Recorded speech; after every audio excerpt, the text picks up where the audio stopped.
రాష్ట్రంలో అత్యధిక సీట్లు గెలుచుకొని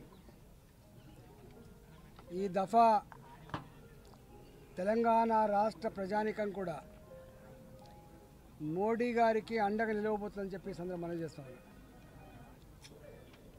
రాష్ట్రం ఏర్పడిన తర్వాత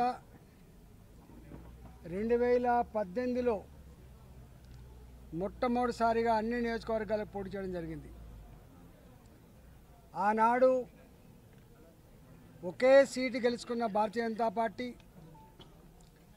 6.8% ఓట్లు సాధించిన భారతీయ జనతా పార్టీ 4 నెలల కాలంలోనే ఏప్రిల్లో జరిగినటువంటి పార్లమెంట్ ఎన్నికలలో 4 పార్లమెంటు సీట్లు గెలిచి మహబూబ్ నగర్ లాంటి పార్లమెంట్ సీటు కూడా అతి తక్కువ మెజార్టీతో కోల్పోయి ఈ రాష్ట్రంలో ప్రత్యామ్నాయం భారతీయ జనతా పార్టీ మాత్రమే అని చెప్పి ఆనాడు ప్రజలు తీర్పిచ్చారు.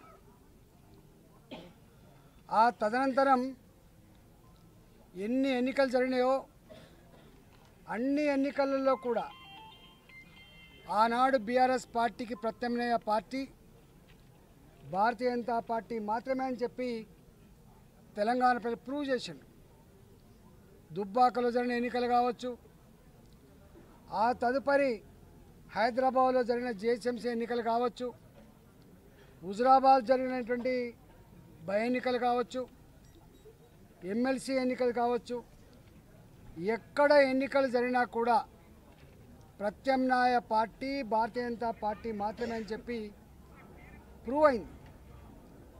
ఇవాళ 2023లో కాంగ్రెస్ పార్టీ భారతీయ జనతా పార్టీ పైన ఎంత విషప్రచారం చేసినప్పటికీ కూడా ప్రింట్ మీడియాలో, ఎలక్ట్రానిక్ మీడియాలో, సోషల్ మీడియాలో వందల కోట్ల రూపాయలు వెచ్చించి ఇవాళ Bharatiya Janata party BRS party ఒకటే అనేటువంటి వాతావరణ కల్పన చేసిన తర్వాత కూడా ఇవాళ తెలంగాణ ప్రజలు ఉత్తర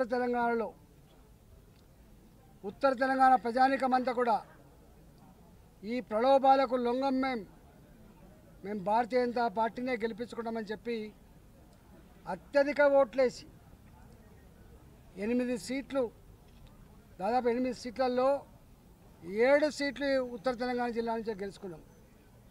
ఒక సీటు మా సాంప్రదాయకమైన సీటు అయినటువంటి హైదరాబాద్లో గెలుచుకున్నాం గోషామాల్లో. అంటే ఇంత విష ప్రచారాల మధ్యలో, ఇన్ని ప్రలోభాల మధ్యలో, ఇన్ని దబాయింపుల మధ్యలో కూడా భారతీయ జనతా పార్టీ 8 సీట్లు గెలుచుకొని దాదాపు 15% ఓట్లతో ఇవాళ తెలంగాణ ప్రజల ఆశీర్వాదం పొందిన పార్టీ భారతీయ జనతా పార్టీ.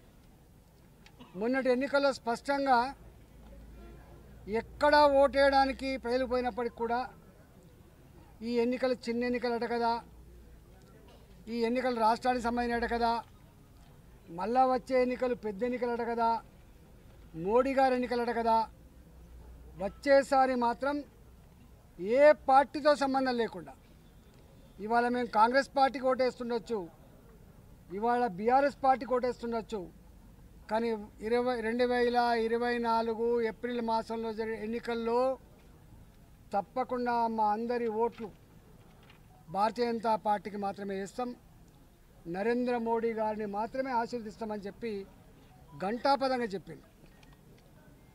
నిన్న మొన్న ఒక సర్వే రిపోర్ట్ వచ్చింది.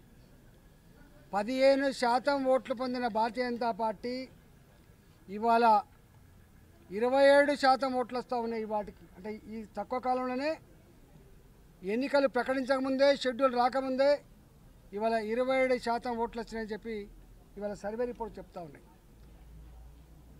ఇవాళ దేశంలో నరేంద్ర మోడీ గారి వాగ్దాటి కోసం, నరేంద్ర మోడీ గారు విజిబిలిటీతో ప్రజలు, దేశ ప్రజానికమంతా కూడా ఓట్లు వేయట్లే.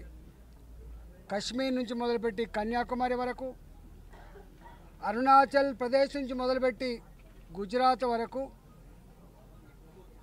విభిన్న భాషలు, సంస్కృతులు, సాంప్రదాయాలు కలిగిన ప్రజానికం మామూడి అనుకునే పరిస్థితికి వచ్చింది. వాళ్ళ అరుణాచల్ ప్రదేశ్ పైన మామోడి గారు అంటారు, ఇవాళ కన్యాకుమారి పైన మామోడి అంటారు.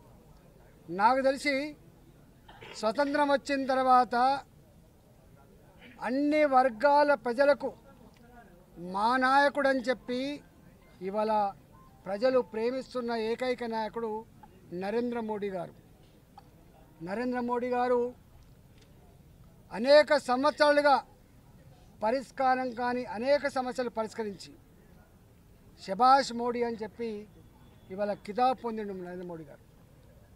వందల సంవత్సరాలుగా పరిష్కారం కాని రామ మందిర సమస్యను ఇవాళ తనకు అధికారం ఉన్నప్పటికీ కూడా కోర్టుల ద్వారా తీర్పు రావాల్సిందే, న్యాయబద్ధంగా అక్కడ టెంపుల్ కట్టవలసిందని చెప్పి సర్వోన్నతమైన న్యాయస్థానం తీర్పు వెలువడి ఇవాళ వందల సంవత్సరాలుగా దేశ ప్రజలు కోరుకుంటున్న రామమందిర నిర్మాణం పూర్తి కాబోతూ ఉంది. అది జనవరి 22 నాడు దాన్ని దేశ ప్రజానీకానికి ఇవాళ అంకితం చేయబోతున్నారు నరేంద్ర మోడీ గారు. రెండవది, ఒకే దేశం ఒకే చట్టం రథయాత్రలు చేసినాం, ఆనాటి ప్రభుత్వాలు పట్టించుకోలే. జమ్మూ కాశ్మీర్ ఒకప్పుడు లాల్ చౌక్లో జెండా ఎగిరేయాలంటే రక్తం దారబోయవలసినటువంటి సాంప్రదాయం ఉండే.